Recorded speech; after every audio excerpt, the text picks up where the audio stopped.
100% positive because we questioned it and sent stuff back to the state where they had a lot of Route 9 in a PA5, and we questioned it and sent correspondence back to the state of why it was all in a PA5. Is that correct, Ms. Schlegel?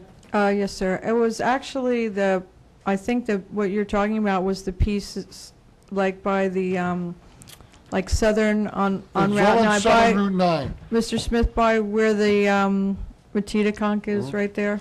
No, they do show an area that is a critical environmental site within the PA2 zone. Mm-hmm. Now, another mistake that I would like to correct, I'd like to, the business with the zoning anyway, it's back and forth on pages. Mayor, if I'm not mistaken, didn't they also mention that in order to have a change, we need to do the cross-acceptance? Do you remember that information? We had a lot of information about the cross-acceptance. We did have to send information back to the state, Mr. Smith. I'm very serious about that. I've been involved in a lot of those meetings. In fact, one meeting I was at a couple years ago, Mr. Cohen was at that meeting. It was a public hearing. It was at the library, the county library on Sims Road, where he was requesting of the state to change that to the PA2. We had representatives from Howell Township there that were just observing. They didn't make any calls for themselves, but because with the cross-acceptance and with some stuff we received from the state, some maps, I mean, one of the first things that came to our mind is where do they expect us to put businesses that are rateables in Howell? I mean, where would they expect us to do it? And that's why information was sent back to the state. It was probably a year and a half ago, okay? And I'm not going to dispute what you have. Yeah.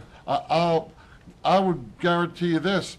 I have those maps at home, okay? This is the latest state approved. Okay. Anyway, okay. as it stands at the state level. Okay. Also, a statement was made that it's not a regulation, and that's true. It's not a regulation, but it's more than just for transportation. In fact, I just want to read the one sentence to it. The New Jersey State Development and Redevelopment Plan provides a vision for the state's future development. The SDRP contains 8 major goals and strategy, which are further expounded upon as statewide policies. The business with that plan is really to allow the municipalities to craft their zoning ordinances. And yes, in all probability, the master plan should have changed the zoning in some of those areas. But for any of you that were on the planning board in those years, I imagine you recall the bloody cry at anything trying to add 6-acre zoning to Howell Township. As far as the Western Monmouth expansion area, it's interesting to note that in the document that contains for all of Monmouth County, the only comments in there were from the Environmental Commission that we opposed that expansion into Fairfield Road.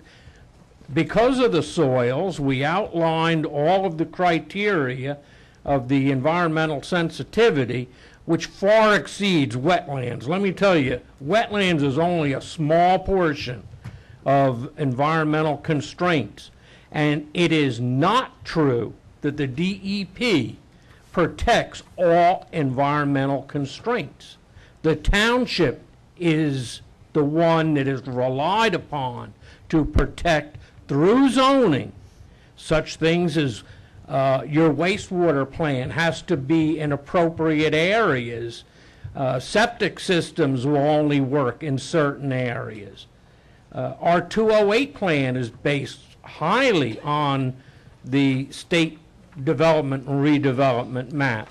COA for example, the DEP came out with their guidelines that PA4 and PA5 is not suitable areas for COA housing. So you've got to get dispensation from the state to put COA in PA5s. Of course, one state agency probably is going to put quite a bit of leverage on another state agency to allow for the COA housing. That's another issue. That's right. Another issue, Mr. Smith. Nobody Now- wants it in their backyard, COA, but you're pretty much limited on where you can put it. I just want to go down a couple things.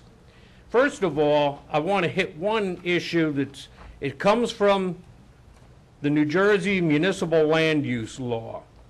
And it's about zoning, and it said the zoning ordinance shall be drawn with reasonable consideration to the character of each district and its peculiar suitability for particular uses, and to encourage the most appropriate use of land. These are things that you're supposed to be considering tonight.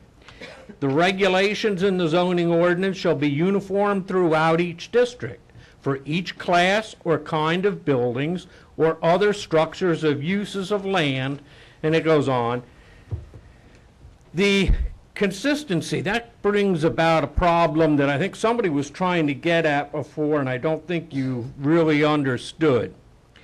This ordinance also includes zoning standards, the height, setbacks, such things. Now, those things apply to all the SED areas, not just this one particular site, but all SED. That means, for example, that somebody living down on Yellowbrook Squonkam Road in an SED area could end up with a building, if it has a floor plan area of the, I believe you've got 600,000 square feet or something, I don't remember the exact, they would be entitled to a 60-foot building height. Where else in the township do we have buildings of this height? We don't.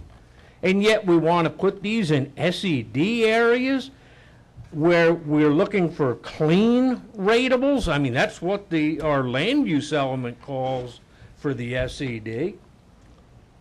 Talking about the SED area,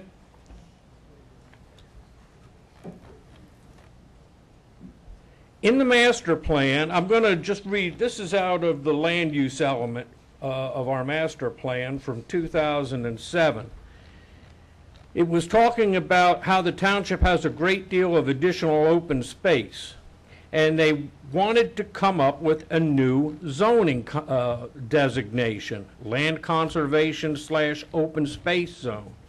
And their recommendation was that areas belonging to, such as NAD Earl, the Girl Scout Camp, Yellowbrook Conservation Area, and any lands owned by state, county, or local be put into that zoning.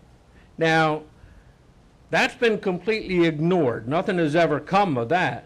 Instead, you're prepared to rezone the Yellowbrook Conservation Tract and the Department of Transportation's Route 33 bypass area with its wetlands mitigation area. You're going to zone that SED. Now, granted, it can't be developed as SED, but it doesn't give a true indication of what's there. And it doesn't do our COA obligation any good when you show that as being developable area. There's so much, the business with the zoning standards being in there and how they affect all of the zones. When you went out with this ordinance, the MLUL requires that you notice everybody within that zone or within 200 feet of it. We did. Right?